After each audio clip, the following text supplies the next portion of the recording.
반갑습니다. 저한테 주어진 제목이 상공유사의 구성과 판본이고, 다음에는 이제 기일을 통해 본 한국 고대사 인식이라고 하는 것입니다.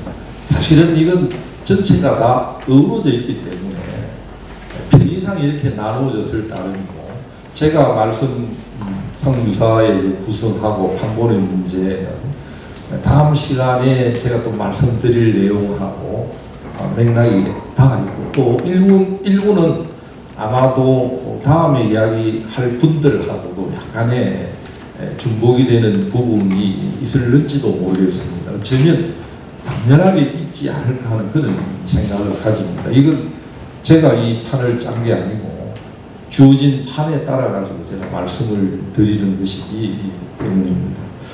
미서의 상유사의 전체 그림을 그리려고 그러면 찬자에 대해 가지고 약간 말씀을 드리지 않을 수가 없습니다. 상유사 찬자가 일현이라고 하는 것은 다 알고 계시죠?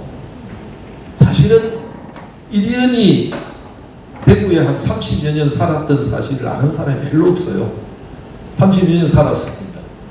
일현이 1206년생이고 1289년에 사망하는데 우리나라에 84살까지 살았는데 9살에 경산을 떠나가지고 이제 뭐 해양이라고 하는 곳에 왔습니다. 해양을 전라남도에 있는 그 광주라고 그동안에 생각해왔는데 광주가 아니고 이거는 저는 남해로 보고 있습니다. 남해의 과거의 이름을 해양이라고 그랬습니다. 그 남해 갔다가 14살에 저 강원도에 가가지고 이제 머리를 깎고 정식 삼위 그 예를 받아가지고 이제 정식으로 출가를 해서 이제 거기서 이제 성과에 보이시는 성과에 급제를 해가지고 상상과에 급제를 해가지고 돌아다니는 그 중에 가장 많이 와서 머물렀던 곳이 비슬산 자락입니다. 비슬산 자락에 전체 계산을 해보니까 왔다 갔다 하면서 물어보니 한 30여 년인데요. 주로 주석을 했던 데가 달서구에 소위 그 원래 문시세거지 있죠.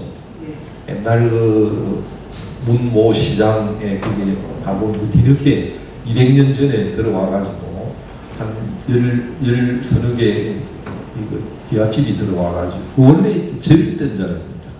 절의 흔적도 있는데 60년에 거기 있던 탑의 일부는 경북대학 박물관에 60년에 봄에 옮겨가지고 경택하게 가면 뜰에 선물들이 많이 있죠. 그거는 세계적으로 유명한 선물입니다. 그거 한 300점 정도 되는데 아주 세계적으로 내놓아도 손색이 없는 그런 물건인데, 그 중에 큰 탑이 2개 있는데, 남쪽에 있는 탑이 바로 이 인흥사라고 하는 그 문시세거지가 있던 절 이름이 인흥사입니다. 인흥사에서 가져왔는데, 인흥사의 일현이 주석하면서 비슬산 자락을 거기에 뭐 여러 그 절들이 있잖아요. 절들도 만들기도 하고 돌아다니면서 생활했던 그런 곳입니다. 그래서 이제는 우리도 대구로 편입이 됐고, 거기에 일현 선사가 가장 말년을 보냈던, 말년에 한 4, 5년을 보냈던 절이 인각사라고 하는 절이 있고, 비슬산이라고 하는 30여 년 동안 일현이 생활했던 절이 있습니다. 군인은 정작 상유사에 나오지 않습니다. 전혀 나오지 않아요. 대구에 머물면서 상공유사의 상당 부분을 구상하지 않았을까 그렇게 생각이 됩니다. 그래서 여기 계신 분들은 상유사에 대해서 이제 좀 자세히 알고 계셔야 되지 않을까. 상유사의 고장은 이제 군위가 아니고 대구가 됐기 때문입니다.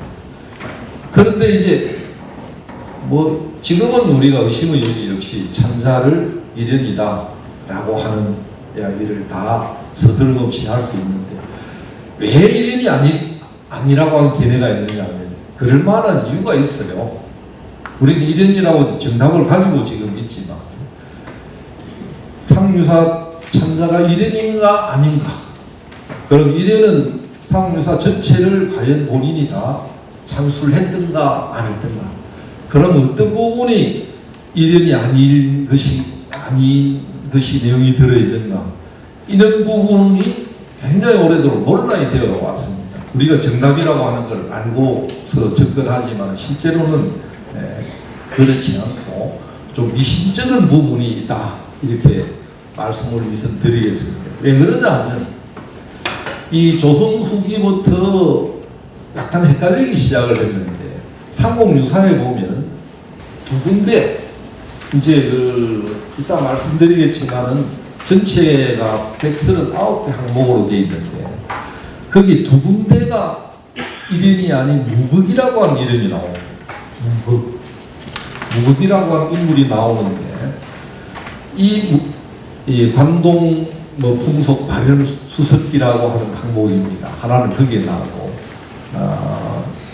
하나는 그 사리, 그 전후 소장사리 쪽에 보면 무극이라고 하는 사람이 기 썼다, 이런 내용이 들어있습니다.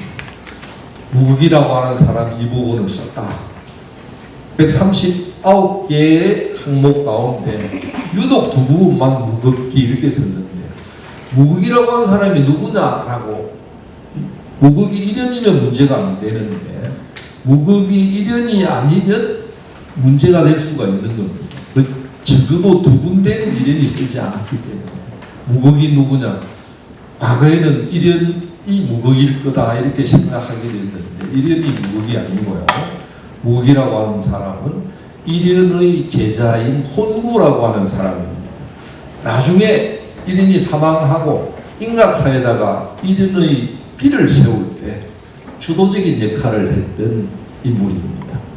그래서 일연이 완성을 하지 못하고, 삼국유사를 완성하지 못하고 죽었기 때문에 이 부분을 무극이라고 하는 사람이 일부 보완을 했던 겁니다. 그래서 제자가 스승의 글을 보완을 하면서 밝혀놓은 게 무극이고, 이걸 정근대에서는 잘못 알아가지고 일연의 일명이 무극이다라고 이렇게 했는데, 일연이 일명이 아니고 일연의 제자 혼구라고 하는 사람이 무극이었기 때문에 무극이 적어도 두 군데나 자기 기록을 스승이 정리해 놓은 부분을 보완을 했기 때문에 전체가 다 일연이 작성을 한 것은 이것은 아니다. 적어도 두 군데는 일연이 작성하지 않았다, 이렇게 이야기할 수가 있습니다. 사실 일연이 서문이나 발문, 서문은 책에 들어갈 때 쓰는 거고 발문은 책의 말미에다가 붙이는 건데, 일연이 삼국유사의 전체의 서문을 쓰거나 전체의 발문을 썼으면 이런 문제가 생겨나지를 않을 텐데, 삼국유사에는 전체 서문과 발문이 없습니다. 그렇기 때문에 일연이 과연 삼국유사 자체를 일연이 썼던가라고 하는 것에 대해서도 논란의 소지가 있는 겁니다. 특히 이제 왜 그러냐면 일연의 비가 우리 인각사에, 거기에 가면 인각사라고 하는 절이고 앞부분에 산이 인각산입니다. 바로 맞은편에 있는, 경치가 괜찮아요. 인각이라는 기린은 우리 기린의 순놈이고 이는 암놈을 가리킵니다. 거기에 그 모습이 아주 풍시가 좋아요. 거기에 일연이 사망하고 난 뒤에 1295년에 비를 세웠습니다. 비를 세웠는데 그 비에 보면 일연이 몇 살에 태어나서 어떻게 했다, 거기에 보여드린 그 자료에 들어있는 내용이 비문에 보이는 내용입니다. 그런데 100여 권의 일연이 책을 썼다고 되어 있는데, 100여 권의 책을 썼다고 이렇게 되어 있는데 거기에는 삼국유사라고 하는 책명은 보이지 않습니다. 그래서 많은 의문을 불러일으킵니다. 과연 일연이 썼나? 안 썼나? 그래, 이 부분은 이제 해명이 가능합니다.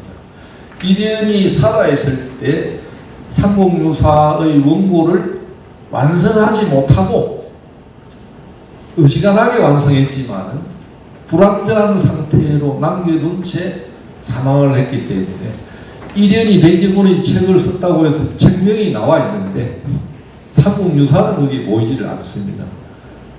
보이지를 않는데 그래서 의문을 불러왔는데 따라서 이것은 뭐냐면 이련이 사망하고 난 이후에 삼국유사라고 하는 책이 비문이 씌워지고 한참 지나고 난 뒤에 책이 완성이 됐다. 이렇게 이해하면 별 문제가 없을 거고 혼구라고 하는 무극이라고 하는 인물이 그 부분을 일부 보완을 해가지고 삼국유사를 완성을 했다.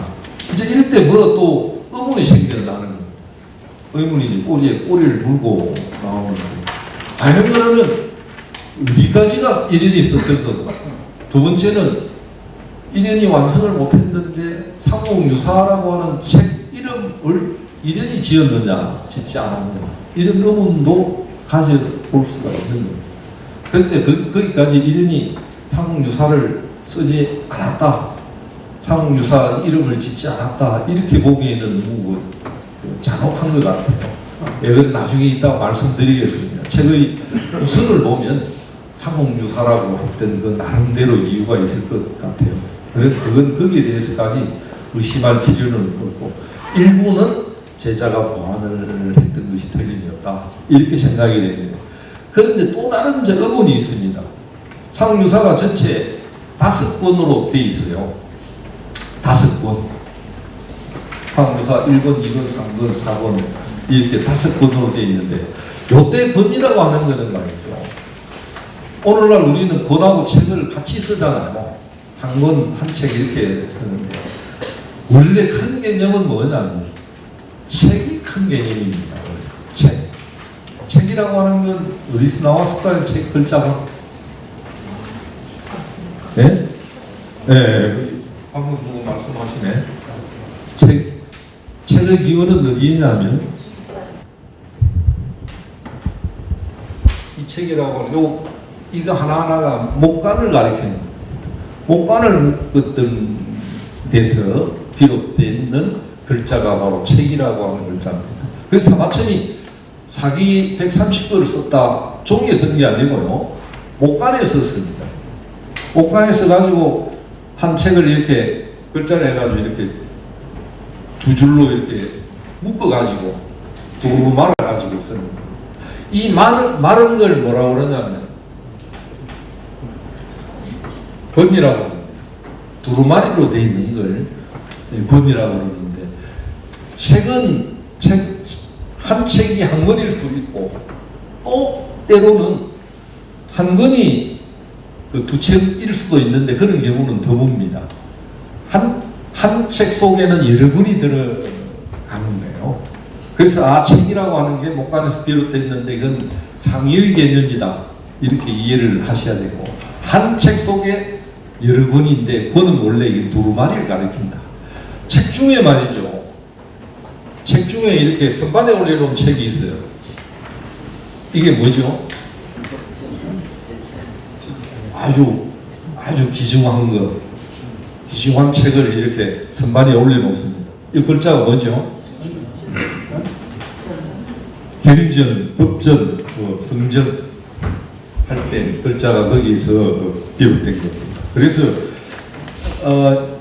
이제 삼국유사라고 하지만 거기에는 전체 권은 5권으로 구성이 되어 있는데 그 중에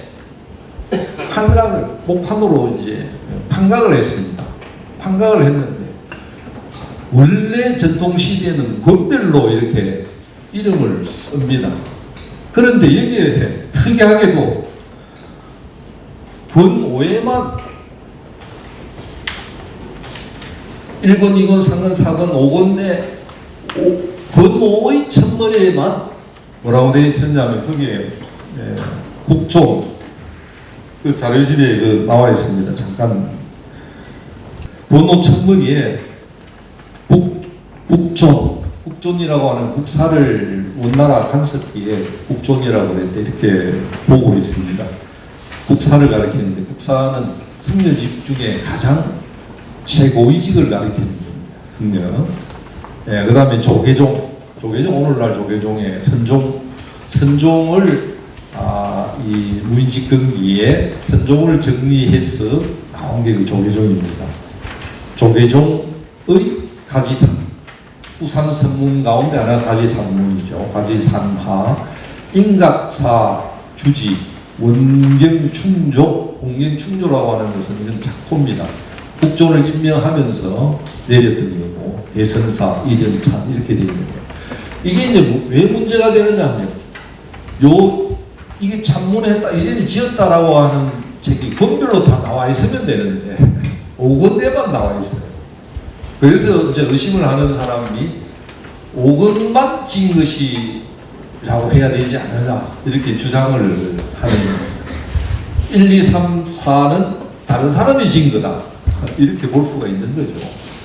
그런데 이거 누가 나누어서 이련이 이 책을, 상무사를 정리를 할 때, 물론 자료들은 말이죠, 평생 떠돌아다녔기 때문에 거기에 보면 떠돌아다닌 흔적이 있습니다. 강원도에 가가지고, 그다음에 오대산에 가고, 김해에 가고, 뭐 남울산 저쪽에 뭐 오사에 가고, 이 흔적이 있어요. 공주에 위에는 안 갔는데 공주에 갔던 흔적이 있습니다. 이 사람이 굉장히 호사가고 또 뭔가 궁금하게 여겨가지고 이게 호기심이 많은 분이에요. 찾아가서 보고 뒤져가지고 책도 뒤져보고, 이 사람들이 다 책을 다 싣고 다닐 수 없는데, 이 당시 사람들은 주로 뭘 많이 하느냐, 기억에 의존을 많이 해요. 메모도 하면서, 너무 긴 거는 메모를 이렇게 하는데, 길을 가지고 축약해서 메모를 하기도 하는데, 메모하기도 하면서 잘못된 부분도 많이 있어요. 경주에 가면, 지금 중앙박물관에 가 있는데 감산사라고 하는 절에 가보셨나요? 지금도 이제 비구니가 옛날에는 흐름했는데, 비구니 그 스님들이 굉장히 뭔가 하면 너무 열성적으로 해가지고, 지금 남산의 칠구람의 주지도 비구니인데, 그 밑에다가 절을 만들어가지고 너무 불사를 많이 해요. 감산사에도 와서 보니까, 우리가 30년 전에 가서 봤던 감산사의 모습에 불사가 너무나 많이 됐어요. 여기에 일제 때 유명한 719년, 720년에 만들어진 이 불상이, 뛰어난 불상이 2개가 있어요. 그 2개를 1910년, 19년인가 언젠가, 지금 조선총독부 박물관으로 갔다가 지금 중앙박물관 미술실에 들어있는데, 작품이 2개가 좋아요. 거기에 뒤에 이제 명물이 있습니다. 김지성, 김지진이라고 하는 인물이 719년에 만들고 720년에 만들어졌는데, 거기 명물은 누가 썼느냐면 설총이라고 하는 인물이 있었어요. 설총이라고 하는 인물이 원효의 아들이잖아요. 설총이 가상의 인물이 아니에요. 거기에 그 문장을 지었던 그 설총인데, 여기에 이련이 여기 와가지고 보고는, 이거 뺏겨서 졌다가 문장이 좀 기니까 내 마음대로 축약했었는데 잘못 축약을 하기도 했어요. 제가 오래전에, 한 30년 전에 궁금증이 발동해가지고, 삼국 유사에 보면 중국의 불경에 관계되는 이야기하고 뭐 이렇게 많이 나오는데, 그 중에 법원주림이라고 하는 책이 있어요. 8세기의 불교 설화집인데 상무유사 인용이 되어 있어요. 그래서 이제 호기심 발동해가지고, 이거 어떤 방식으로 인용을 했을까라고 싶어서, 우리 도서관에 그때 문영각 사고전서라고 하는 게 들어와가지고 있었어요. 책이 이제 법원주림이 보니까 20권인데, 애들로 하여금 시켜가지고, 야, 요 부분이 너가 다 가서 한번 뒤져가지고, 그 당시에 네가 찾아가지고 복사를 해온 거래. 애들 몇 명 동원했는데 3일 걸려가지고 그 부분을 찾았어요. 찾았는데 제가 그때 밥값하라고 3만 원을 줬던 기억이 있습니다. 그래서 수고했다. 결국 제가 써먹지를 못했는데, 이련이라고 하는 분이 법원주림이라고 하는 20권 내는 책을 어떻게 이용해가지고 했느냐라고, 그래서 그걸 살펴본다고, 문장이 굉장히 긴데 이렇게 그 부분을 축약해가지고 자기가 정확하게 쓴 부분도 있고 실수한 부분도 있습니다. 그래서 어떻게 했을까? 아마 일부는 메모를 하기도 하고 일부는 기억에 의존해가지고 옮겨 쓰다가 보니까 오류를 범하기도 했던 거라고 생각이 됩니다.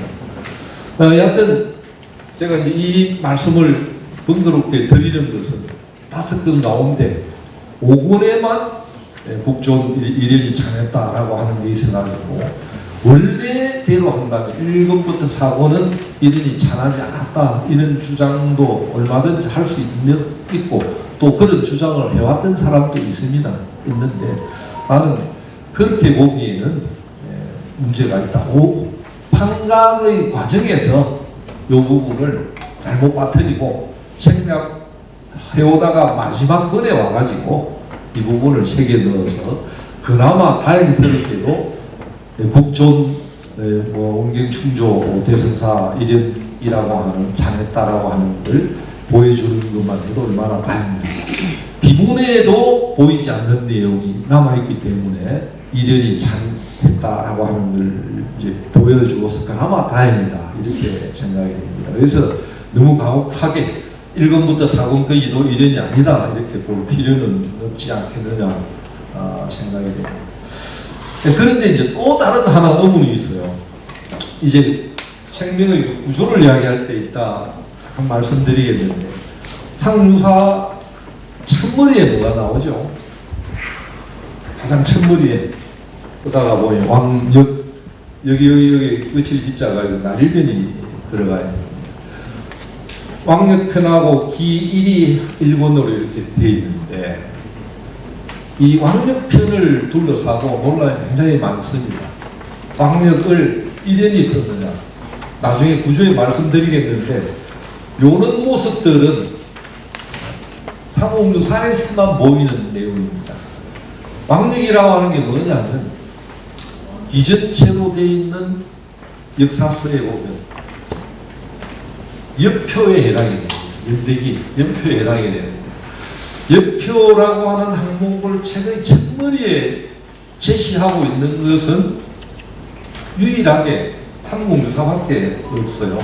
다른 어떤 책도 삼국유사를 제외하고 어떤 책도 여표를 제시하지를 않습니다.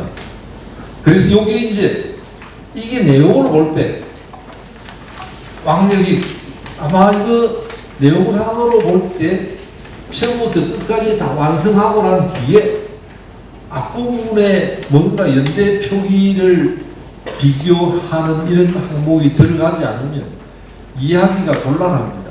왜냐하면 그건 그 연호도 쓰고 이렇게 삼국의 연대를 대비를 해야 되고 첫머리에는 뭐냐면 중국의 연대표가 들어있어요. 그걸 기준으로 해서 고구려 신라, 고구려 백제 마지막에 가라 그렇게 나오고 저 뒤에 가면 구상국의 연표를 만들어 넣었거든요. 삼국 사기의 영향을 받았는데 내용에 보면 약간 의심스러운 면도 있어요. 특히 뭐냐면 삼국유사 본문하고 본문에 어긋나는 내용이 여기 들어있습니다. 그래서 이건 이제 의심을 하는 사람은 이건 이전에 있었던 게 아니고 정리했던 것이 아니고 그 제자들이 옛날에 정리해가지고 붙인 것이 아니냐 이렇게 보는 견해가 있고 그렇지 않다. 이련이 썼는데 이련이 지금 현재 해인사에 남아있는 역대 연표라고 하는 연대 이 표가 있어요. 연표가 있는데 이걸 위해서 이련이 역대 연표라고 하는 걸 만들고 그걸 토대로 해서 삼국유사, 삼국사기의 영향을 받아가지고 만들었다 이렇게 보는 견해로 크게 엇갈려가지고 지금도 논란하고 있습니다. 왕역은 이련이 과연 이련이 편찬 정리했던 것인가 아닌가 나도 좀 왕역만은 조금 의심을 하는데 그러나 내가 지었다라고 하는 주인공이 나타나지 않으면 삼국유사에 들어있으니까 14세기에 들어와가지고 그 시대 사람들은 다 이련의 제자가 해도 이련이 하는 것으로 다 받아들이지 않았을까 이렇게 생각을 하고 있습니다. 실제로 누가 했는지는 이들이 살아있을 때 사실상 하지 않았을 가능성은 충분히 있다 이렇게 생각을 하고 있습니다. 그래서 여기에 대해서까지 의심을 할 필요는 없지 않겠느냐 이런 생각을 그래서 대체적으로 이제 정리하면 이른이 상공유사 일부 전체의 달을 낱낱이 손본 건 아니어도 이른이 대체적으로 전체 골격은 편명도, 책명도 이른이 지었고 부분적으로 미흡하게 남겨둔 상태에서 사망을 했기 때문에 그 제자들이 여러 명 동원돼 가지고 미흡한 부분은 부분적으로 보완을 했을 가능성이 크다 이렇게 정리를 해두겠습니다. 그리고 인각사 B에 인각사 일현선사의 비문에 상공유사라고 하는 책이 보이지 않는 것. 여기 100여 권의 책을 일인이 썼다고 되어 있고 지금 현재 일본에 한 권이 남아 있습니다. 중편 조동오이라고 하는 책이 일인이 쓴 게 70년대 발굴이 돼가지고 남아 있는데 나머지는 다 없어졌어요. 나머지 거기에 보이는 책명들이 전혀 없어졌는데 여기에 상공유사라고 하는 책은 보이지 않는데 요거는 일연이 있었다. 그런데 왜 비문에는 보이지 않느냐?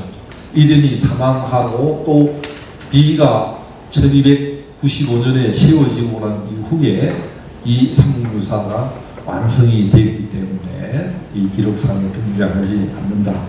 이렇게 정리를 하겠습니다. 이게 이제 제가 정확하게 소개해드린 것은 조선 후기부터 오래도록 이 부분을 둘러싸고 논란이 되어 왔기 때문에 제가 좀 장황하게 말씀을 드리는 겁니다. 그렇다면 이련이 어떤 의도로 어떤 목적으로 상공유사를 편찬을 했을까? 당연히 가져보아야 될 문제인데 이 부분에 대해서 구체적인 것은 아마 그 다음 시간에 책명을 가지고 책명과 구조를 연결해서 다음 말씀을 조금 자세하게 드리겠습니다. 아마도 이련은 뭔가 삼국사기가 편찬이 그 이전에 되었고 한 100여 년 먼저 편찬이 되었고 각훈에 의해서 해동고성년이라고 하는 책이 1215년에 왕명을 받아가지고 편찬이 되었습니다.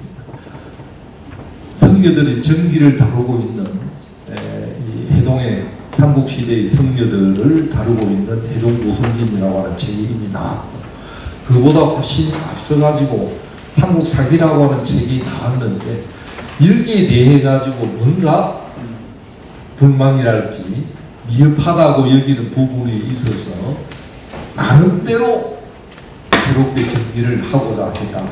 특히 이련이 성녀이기 때문에 성녀로서 뭔가 가지고 있던 불만. 왜 그러냐면 삼국사기에는 성녀들과 관련되는 내용이 거의 없습니다. 불교를 따로 다루지를 않고 있기 때문에 이련이 볼 때 삼국시대를 이해하는데 특히 신라 역사와 문화를 이해하는데 불교가 엄청나게 큰 비중을 차지하는데 거기에는 성녀 이야기가 열전에 있으면서도 다루고 있지 않은 데 대한 어떤 불만을 가지고 있다.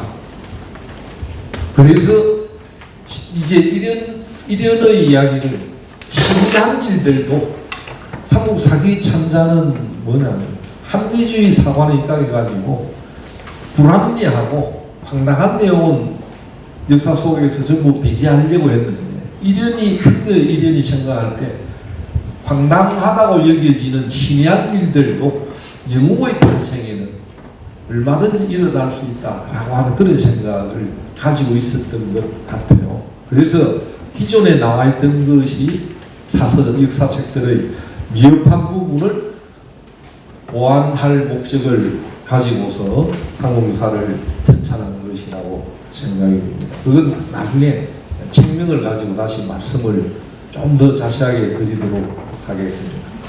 그 다음에 이제 책명 구성인데 전체 우리가 책을 읽을 때 성질이 급한 사람은 내용부터 보지만 책을 읽을 때 방법이 결론 부분부터 뒷부분부터 또 뭐 저자, 역자, 후기부터 먼저 보고 서론 보고 목차를 보는 방법이 잘 모르는 사람은 책을 볼 때 처음부터 내용부터 들어가는데 내용부터 그렇게 들어가시지 말고 전체의 구도를 이렇게 보고 그 다음에 구체적으로 나누어서 들어가는 것이 책 읽기의 한 방법이 되겠습니다. 그래서 전체 구성이 어떻게 됐느냐, 전체는 5권으로 한 책, 탕유사라고 하는 책이 지금 현재 2책으로 나누어져 있습니다. 책으로. 그 중에 권은 5권으로 이루어졌는데, 아까 전에 말씀드린 것처럼 권이라고 하는 것은 문서의 그 두루마리를 가리키는 겁니다. 오늘날 우리가 책자로 편집을 해서 제책을 했던 그런 형태와는 좀 다른 성격입니다. 책의 하위 개념이다 이렇게 말씀드리고요.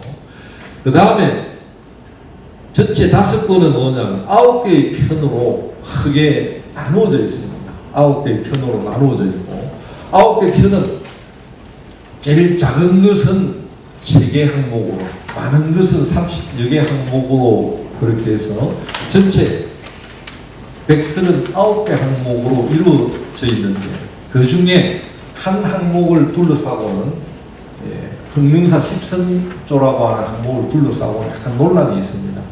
대체적으로 전체 항목은 139개 항목으로 이루어졌다 이렇게 생각을 하면 되겠습니다. 그 가운데 이제 편은 이 9개인데 왕령은 좀 전에 말씀드린 것처럼 연대기, 연표를 가리키는 겁니다. 그래서 연표가 중국 먼저 쓰고 그 다음에 신라 쓰고 고구려, 백제, 가라 이런 순서대로 써서 천문에 들어가면 연대표가 만들어져 있습니다.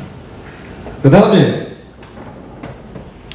기는 이건 아주 정치사를 다루고 있는 부분인데, 기라고 하는 뜻은 뭐냐면 이상한 걸 기록한다. 여기에 실사민이 들어가는 나기자하고 실사민이 들어가는 거하고 말소원변이 들어가는 거하고 똑같은 기록한다는 뜻입니다. 시를 묶어서 뭔가 문자를 표시해 두는, 숫자를 표시해 두는 방식에서 비롯된 기록이 요거고, 말을 통해서 말이 나온 걸 가지고 기록한다는 그런 의미에서 쓴 게 말소원변이 들어가는 건데, 우리가 무엇을 누구누구 기념, 정령 기념 논총 할 때 2가지 방법, 말소원변 써도 되고 실사가 붙은 기자를 써도 괜찮습니다. 요거는 탕유사에서 굉장히 중요한 의미를 가지고 있습니다. 삼국사기가 쓰지 않고 의도적으로 빼어버린 부분을 다시 정리해가지고 썼던 것입니다. 삼국사기가 정리하면서 황당무계하다 생각이 되는 것을 선택적으로 빼버렸습니다. 그렇지 않으면 나름대로 합리적인 방식으로 고쳤었습니다. 이런 걸 이래는 원전 그대로 갖다가 쓰려고 했습니다. 정치사를 다루고 있는 부분이다. 삼국시대 정치사를 다루고 있는 부분이 기일, 기이다. 이렇게 이해를 하시면 되겠고요. 그 다음에 헌법편은 글자 그대로 법을 일으켰다. 법이라고 하는 건, 이때의 법이라고 하는 것은 불법을 가리키는 겁니다. 불교가 들어와서 어떻게 흥융하게 되었는가. 고구려 백제 신라의 불교가 처음 전래되던 이야기들, 그리고 신라의 오늘 어느 신문에 보니까 경주박물관에 가면 중앙홀에, 박물관 신라관 홀에 이 백률사 석당기라고 과거에 이름 붙여져 있던 비가 있어요. 그 비는 지금은 이제 이차돈 순교비라고 그러는데, 백률사 앞에 금강산에서 1914년 15년에 가져왔어요. 가져와가지고 거기 들어있는데 신문기사의 내용을 보니까 이게 왜 아직까지 보물로 지정이 안 돼 있고 혹은 국보로 지정이 안 돼 있는지 이런 내용이었습니다. 사실은 이건 한 10여 년 전에 문화재청에서 의뢰가 와가지고 내가 흥선 스님 직지사 주지하는 분하고 가가지고 그걸 조사를 해서 그때도 저 깜짝 놀랐어요. 10년 전인데 이걸 왜 지정을 안 하고 있었나. 신라에는 말이죠. 경주 중심으로는 지정할 게 너무 많아가지고 관심 별로 안 가지고 다른 지역에 가서는 전부 도지정 문화재나 국가지정 문화재로 다 지정되는 것도 경주 중심으로 이런 애는 그냥 방치해둔 게 굉장히 많습니다. 많이 굴러다니다 보니까 저는 이게 당연하게 지정이 된 줄 알았는데 지정이 안 됐어요. 거기 보면 아주 삼국유사에 보이는 내용하고 거의 그대로 삼국유사가 그 비문의 내용을 상당 부분 옮겨왔습니다. 그게 이차군이 목이 날아가서 목이 떨어지고 뭐가 솟았죠?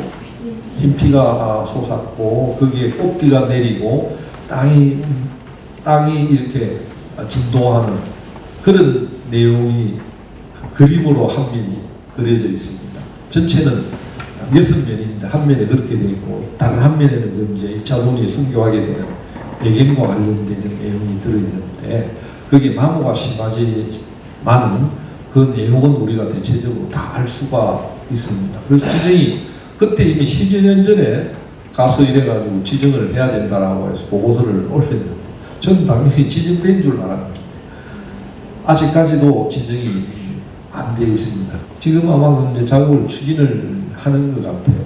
10여 년 전에 그런 경험이 있는데 오늘 아침에 오다 보니까 신문에 누가 그런 내용을 써놓은 걸 제가 읽고 제가 말씀을 드립니다. 아주 경주박물관 신라관 중앙홀에 그 부분이 들어있습니다. 그래서 그 흑법은 불교가 들어올 때 고구려 백제는 어떻게 들어왔는데 신라는 여기에 고자 아도가 와가지고 선산에 뭐 전에 듣던 이야기, 그다음 이차군이 순교하는 과정의 이야기 이런 것들이 자세하게 들어있습니다. 헌법편이 바로 거기에 해당이 되고 이게 이제 탑상이 굉장히 중요한 부분입니다. 다른 고성전류에서는 볼 수가 없는 내용이에요. 이거는 삼국유사에만 고유한 내용인데 불교의 신앙의 두 대상은 많이 있지만 그 중에 핵심 대상은 탑과 불상이거든요. 거의 30여 개 항목으로 이루어졌는데 대부분 경주 중심으로 되어 있기 때문에 이것은 불교 미술과 관련해가지고 이게 없으면 불교 미술이 한국 불교 미술사, 신라 불교 미술사는 불가능하다고 할 정도로 이게 중요한 의미를 가지고 있고 다른 데서는 보이지 않는 그런 내용들 편목도 그렇습니다. 탑상이라고 하는 것은 중국의 고성전류에서는 이런 항목이 들어있지를 않습니다. 삼국유사 창자의 창안이다 이렇게 이야기할 수 있고 이련이 거기 가가지고 직접 자기 발로 경주에 여러 차례 갔는데 가는 곳마다 호기심이 발동해가지고 곳곳에 찾아가가지고 보고 이상한 이야기들 전승되는 이야기 또 어디 가면 문서를 보고 문서를 이제 인종을 하고 전승되는 이야기 현장에 가가지고 답사해가지고 답사해서 풀이하는 그런 내용들 이런 내용들이 곳곳에 들어있습니다. 굉장히 중요한 의미를 가지고 있는 항목이 답상입니다.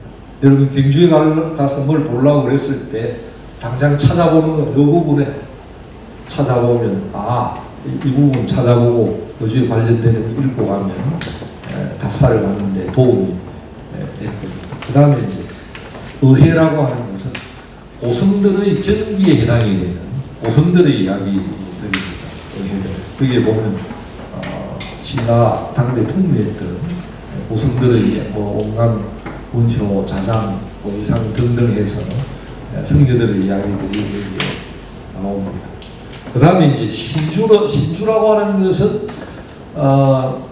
이 의회편에 보이는 그런 주로 이제 선종 성녀들은 아직 여기는 들어있지 않아요. 교종계통의 성녀, 화엄 성녀들 중심으로 교종계통의 성녀들의 이야기가 의회편에 들어있는데, 신주편은 밀교계통의 성녀 3인을 다루고 있는 게 특징입니다. 다른 데서는 볼 수 없습니다. 이 신주편, 신주라고 하는 항목은 다른 경전 속에는 보성전 속에는 들어있는데, 여기 밀교계통 성녀만, 그게 뭐 명랑이라거나 해통이라거나 등등 해서 그런 3명의 밀교, 초기 밀교 성녀들을 다루고 있는 게 특징입니다.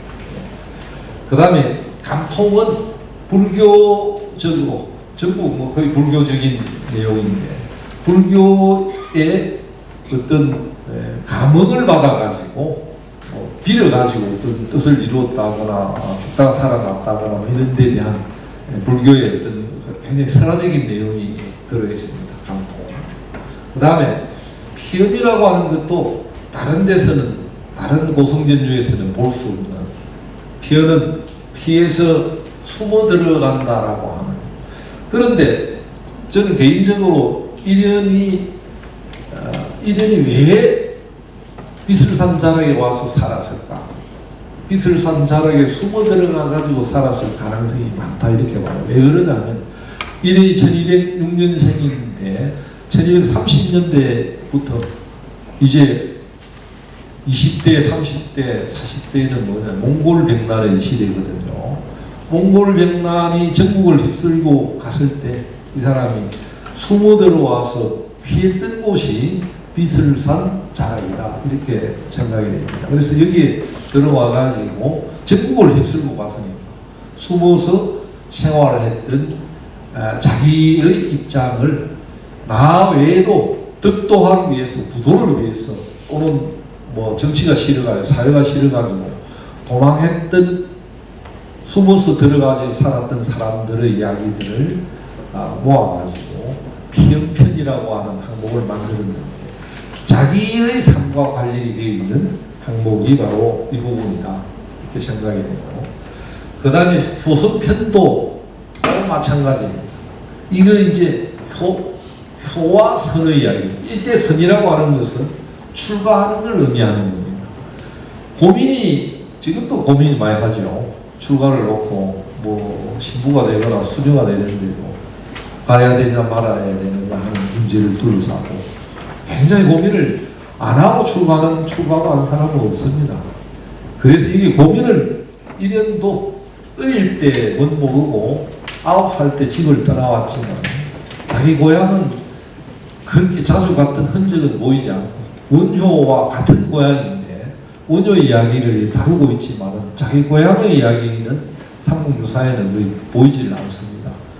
얼마나 찾아갔는지는 알 수 없는데 자기 어머니가 살아계셨으니까, 자기 어머니가 90몇 살에 돌아가시고, 그게 인각사에 굳이 왕이 개경에 살아라고 하는데 굳이 내려왔던 것도 마지막에는 노모가 살아계시니까 동냥해야 된다라고 해서 내려왔다고 합니다.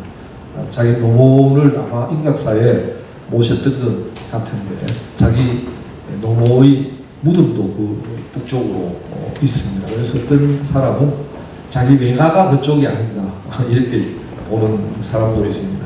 그래서 아마 이련도 출가를 하면서 자기 이 부모들 동양 효에 대한 고민을 많이 했고, 그래서 아마 이 편을 각별하게 따로 마련해가지고 효하는 것도 출가하는 것도 다 선행이다, 효행이다, 이렇게 생각을 했던 것 같아요.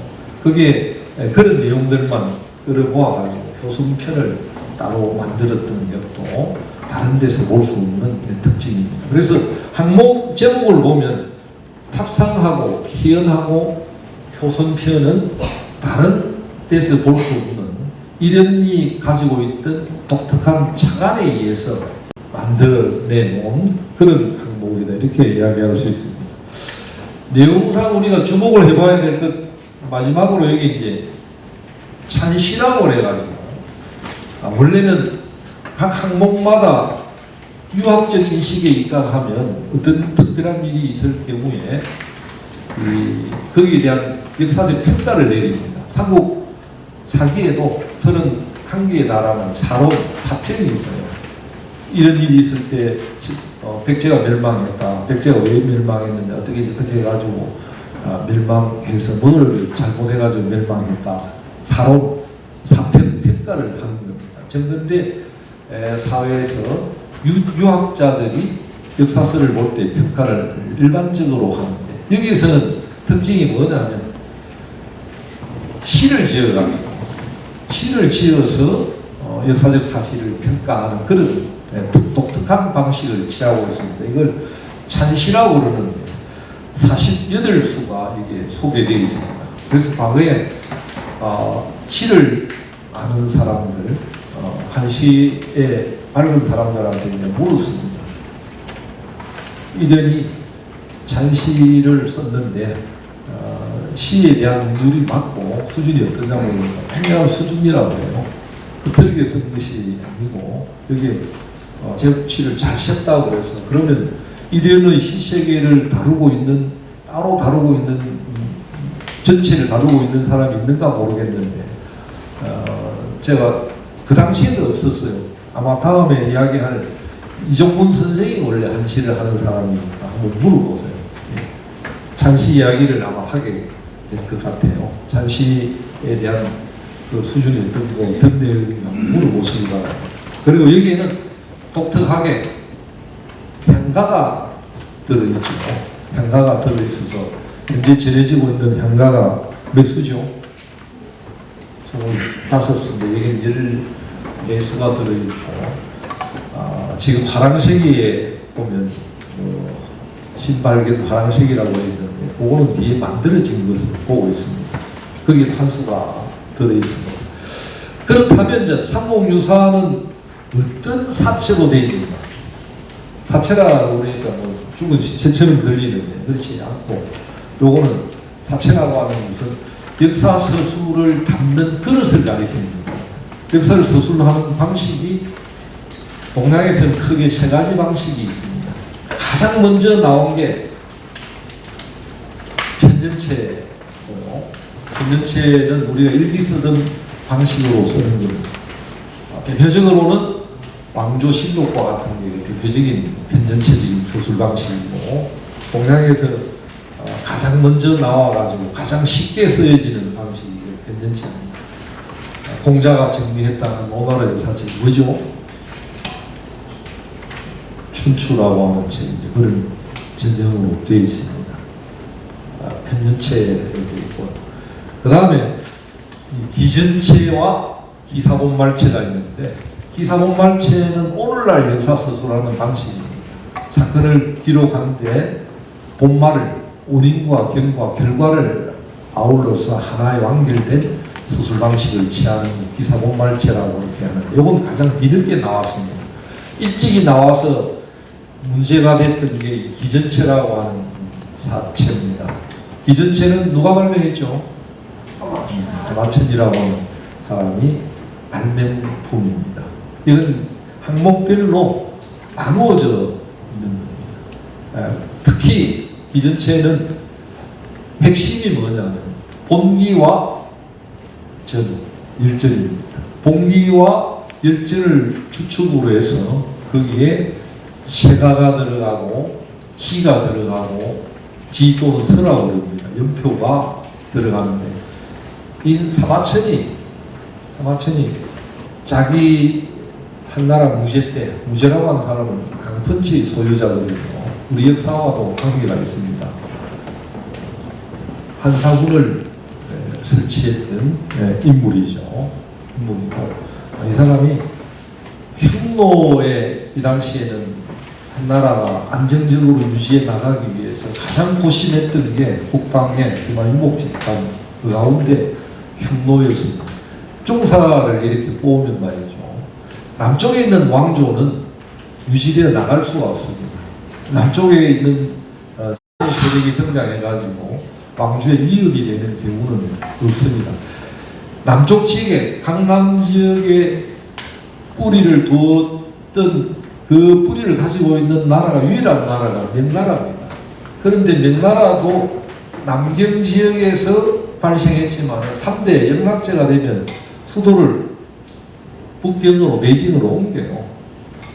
남쪽은 왕조가 탄생해도 왜냐하면 강대한 세력은 어디에 있느냐 북방에 있기 때문에 그 여러분들이 아는 만리장성도 그래서 나오는 거죠. 북쪽에 강한 세력 기관일목 집단들이 새롭게 여러 가지 요인을 내려오는 겁니다. 한나라 무지에 한나라 때부터 북쪽에 가장 강성했던 게 흉노인데 흉노에 사실은 굴복을 했던 겁니다. 어제까지는 굴복해가지고 공주도 보내고 공납 통물도 보내고 뭐 이렇게 해서 통일된 한 왕조가 굴욕적으로 지나다가 이제 한무제가 이래가지고는 안 되겠다라고 해서 흉노를 제압하기 위해서 노력을 합니다. 그래서 한혈마라고 해서 천리마를 구하러 장군을 보내기도 하고 뭐 이렇게 각종 방법을 동원해가지고 흉노를 보내는데 이게 누구죠? 이릉이라고 하는 인물이 전쟁에 나가가지고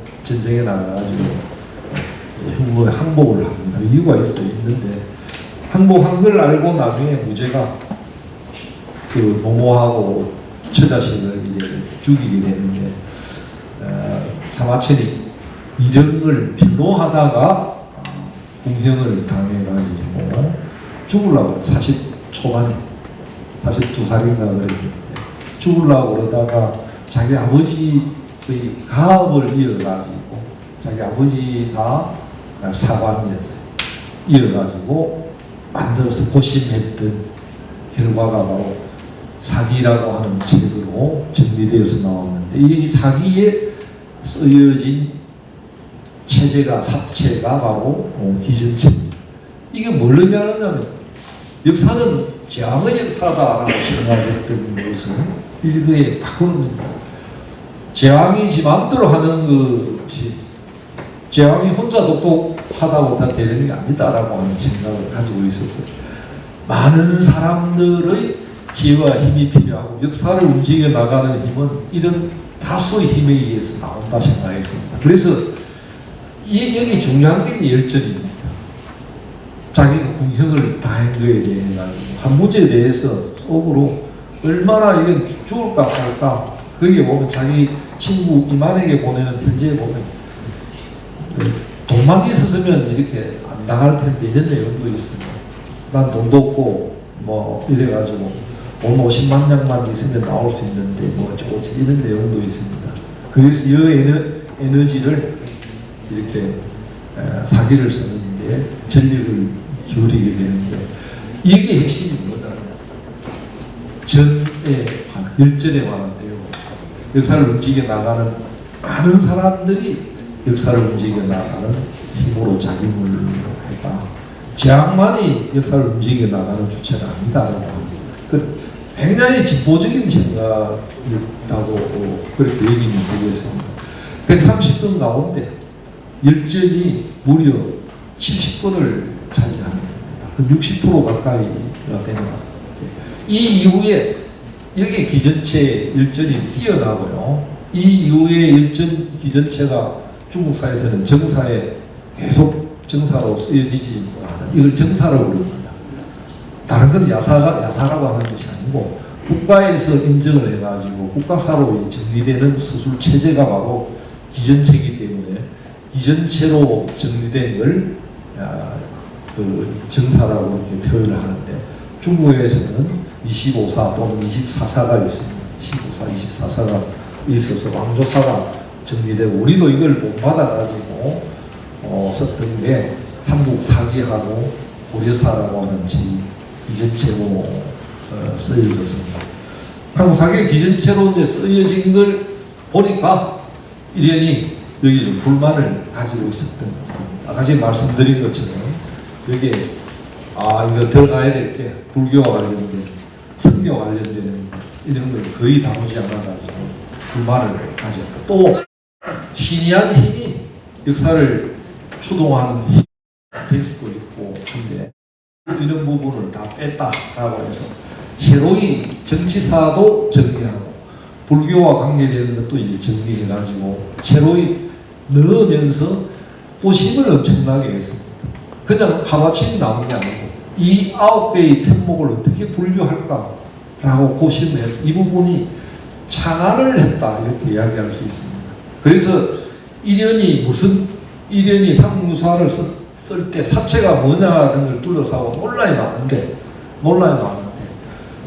기본적으로 고성전 체제를 모방했지만 고성전 체제를 그대로 모방한 것이 아니고 나름대로 새로운 창안의 체제, 다른 데서 볼 수 없는 기편 1, 2와 같은 또 이런 내용이라거나 앞에 뭐 탑상이라거나 이런 것도 넣었던 것은 나름대로 일련의 동창적 창안 체제다 이렇게 이야기할 수가 있습니다. 그 다음에 이제 간행은 아까 말씀드린 것처럼 일연이 살아있을 때 이 책이 완성을 되지 못했기 때문에 간행도 되지를 않았어요. 그래서 14세기에 들어와가지고 아마도 이것이 그렇다면 아직 완성을 보게 되는 것 같은데 14세기 초반이 아닌가 그렇게 생각이 됩니다. 그런데 완성되고 난 뒤에 고려시대 그러면 혼자서 그 책을 인쇄를 하지 않으면 뭐냐면 핍사를 하거든요. 조선시대에도 이 돈이 많이 들기 때문에 핍사를 많이 합니다. 소설책 재미있는 건 전부 핍사해가지고 돌려보고 또 핍사하고 이렇게 되는 거예요. 삼국지 이런 것도 다 필사해가지고 판본이 여러 개 나오게 되고 필사 과정에 다 고쳐지게 되고 이런 겁니다. 삼국유사는 필사된 게 아니고 이 목판본을 찍었던 게 틀림이었어요. 고려시대 언제 찍었는지 누가 찍었는지에 대한 흔적은 전혀 나와 있지를 않습니다. 단 고려시대에 뭔가 누가 이 고려시대 판본을 누가 찍었다. 완성을 해가지고 목판본으로 만들어서 배포를 했다. 이것만 이제 알 수 있는데 지금 현재 고려시대 본이로서는 실제로 책으로 묶여져 남아있는 것은 전혀 없습니다.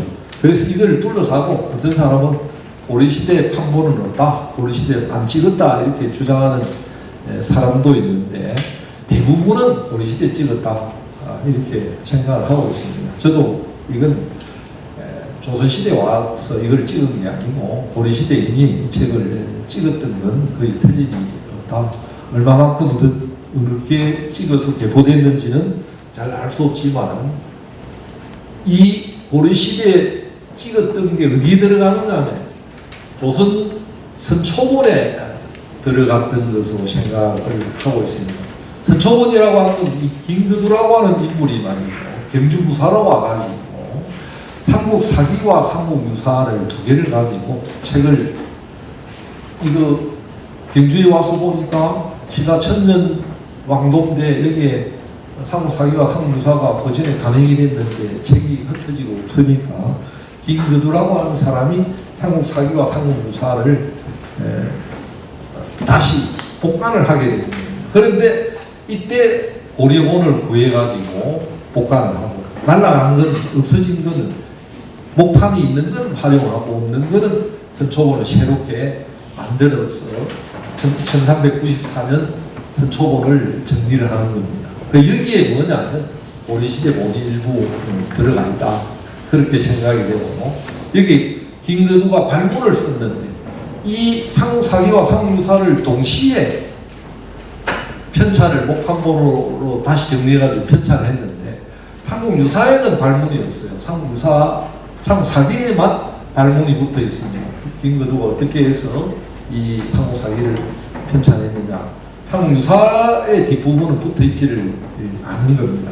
그러다가 이제 이것도 선초본에 찍어가지고 뭐 배포를 하고 난 뒤에 거의 이제 없어지다시피 했는데 이계복이라고 하는 사람이 중종대에 조선 중종대에 경주부사로 와가지고 보니까 이 상무유사와 상무사기가 다시 없는 겁니다. 없어져가지고 이제 방을 내가지고 상무사기와 상무유사가 가지고 있는 사람들 좀 이렇게 보내달라고 해서 성주에 가지고 있던 판본이 성주에 있는 걸 가져와가지고 이계복이라고 하는 사람이 다시 부사로서 상무사기와 상무유사를 이때 다시 판각을 합니다. 판각을 할 때 역시 고려본도 쓰고 선초본도 쓰고, 왜냐하면 돈이 많이 들고 하니까, 우리가 돈이 많이 들고 하니까 기존에 있던 목판들을 이렇게 써가지고 1512년에 완성했던 게 바로 명나라 정덕인간이기 때문에 이걸 정덕본이라고 이렇게 부르고 있고, 여기에는 이계복이라고 하는 사람이 말문이 붙어 있어가지고 어떻게 해서 상무유사를 다시 복간하게 되느냐 하는 그런 내용들이 나와 있습니다. 그래서 지금에까지 완전하게 판본으로 다 갖추고 있는 것은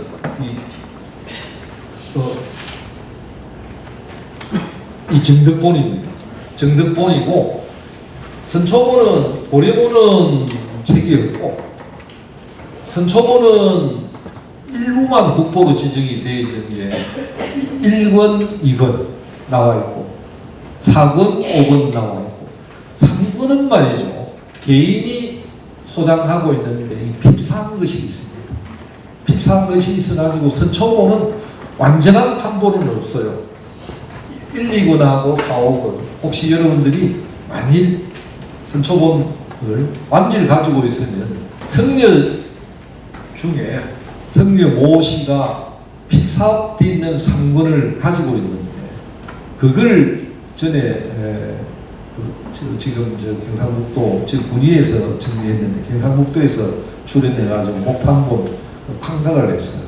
그때 우리가 찾아서 그걸 그 스님도 돈을 1조 원, 2조 원 달라고 그렇게 이야기를 했습니다. 그래서 결국에 성사되지를 못하고 그 향방도 묘연해졌는데 1권, 2권 따로, 4권, 5권은 따로 조선 초기본이 나와 있습니다. 혹시 여러분들 집에 고향에 가가지고 1, 2, 3, 4권, 1, 2, 3, 4, 5권 한꺼번에 다 찾아낸다면 이건 뭐 적어도 수백억 원의 유일본이 되기 때문에 지금 한 권 나와가지고 몇십억씩 이렇게 팔리고 있어요. 장편으로 나와 있는 것도 팔리고 있는데, 여하튼 완본은 정덕본밖에 없고 선초본이 이제 최고본이긴 하지만은 이건 완본은 아니고 다 합쳐가지고 겨우 이것저것 다 끌어모으면 한 본이 될 수 있다, 이렇게 이야기할 수 있습니다. 혹시 어디 구석에 숨었다가 땅속에 있다가 뭐 무덤 속에서 나올 수 있으니까 기대를 해보시기 바랍니다. 사실은 이제 상무사기와 유사, 특히 이제 상무유사에 대해 가지고는 번역이 되고 엉터리 번역도 무심장이 많아요. 100수십 건이 나와 있는데, 그게 우리가 원본을 가지고 이렇게 읽어보면 문장이 이상하다 싶은 거는 번역자들이 번역할 수 있는 역량이 안 되는 경우도 많아요. 엉터리 번역하고 어떤 건 잘 모르고 통째로 빼먹고 이런 경우도 많이 있습니다. 그런데 이제 사실은 우리가 필요한 게 역주를 해야 됩니다. 지금까지 그 개별 사안을 가지고 역사복원을 뭐 엄청나게 많이 왔는데, 그것이 상호유사를 읽어 내려가는데 반영이 되어야 되는데, 사실 믿고 볼 만한 역주가 아직 나와 있지 않고요. 우리도 여기에 그 경상 군위군에서 발주해가지고, 아마 오늘 자리가 만들어진 것도 그 얘기는 거기에 있습니다. 발주해가지고 전에 판각 사업을 했고, 그 다음에 이게 군위군에서 발주해가지고 역주 작업을 했는데, 한 지난 3년 동안 저는 이제 저도 이게 참여를 했는데 책으로 내자니까 돈을, 요즘 책을 읽는 사람이 없다고 돈을 대주지 않는다라고 해서 지금 이제 가능이 되지 못하고 있고, 또 역주한 거를 지금 인터넷상에 올려놨습니다. 그래서 그 나와 있는 거 뒤져보니까 그 짧은 시간에 했기 때문에 이건 그 실수도 많고 보완해야 될 게 너무 많아가지고 아직까지는 역주본을 책으로 안 내는 게 차라리 잘 됐다. 원래 했던 약속을 저쪽에서 어겼습니다만 오히려 잘 됐다 이런 생각을 하게 됩니다. 앞으로 장차 좋은 역주본이 나와야 여러분들에게 좀 떳떳하게 책을 이거 읽어보면 삼국유사와 관련되는 모든 것이 다 들어있다. 자신있게 좀 추천해 드리겠는데 국내에 나와 있는 어느 것도 삼국유사를 번역해놓고 제대로 창의성이 있는 게 굉장히 드뭅니다. 거의 뺏기는 것들이고 좀 그렇게 짝이 없어서 오늘 이 자리는 제 연구자의 한 사람으로서 그걸 반성하고 참여하는 자리로 말씀을 드리면서 끝맺도록 하겠습니다. 고맙습니다.